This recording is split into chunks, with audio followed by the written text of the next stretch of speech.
போக்குவரத்து மற்றும் காவல்துறை இணைந்து நடத்திய தலைக்கவசம் அணிவதன் அவசியம் குறித்த இருசக்கர வாகன விழிப்புணர்வு பேரணி மாவட்ட ஆட்சியர் கலைச்செல்வி மோகன் கொடியசைத்து துவக்கி வைப்பு. தலைக்கவசம் நம் உயிர் கவசம் என்ற வாசகத்திற்கு ஏற்ப இருசக்கர வாகன ஓட்டிகள் தலைக்கவசத்தை அணிவதன் அவசியம் குறித்து தொடர்ந்து பல்வேறு விழிப்புணர்வு நிகழ்ச்சிகள் நடத்தப்பட்டு வருகிறது.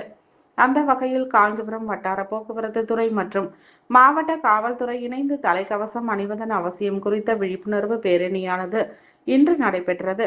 100க்கும் மேற்பட்ட காவலர்கள், போக்குவரத்து துறை அலுவலர்கள், பொதுமக்கள் என தலைக்கவசம் அணிவதன் இரு சக்கரங்களுடன் பங்கேற்ற இப்பேரணியை காஞ்சிபுரம் மாவட்ட ஆட்சியர் அலுவலக வளாகத்தில் உள்ள அண்ணா காவலர் அரங்க மைதானத்தில் மாவட்ட ஆட்சியர் கலைச்செல்வி மோகன் கொடியசைத்து துவக்கி வைத்தார்.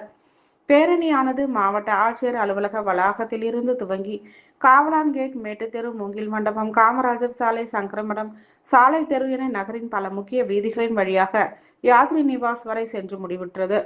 தலைக்கவசம் அணிவதன் அவசியம் குறித்து வாகன ஓட்டிகளிடையும் பொதுமக்களிடையும் விழிப்புணர்வு ஏற்படுத்தப்பட்டது.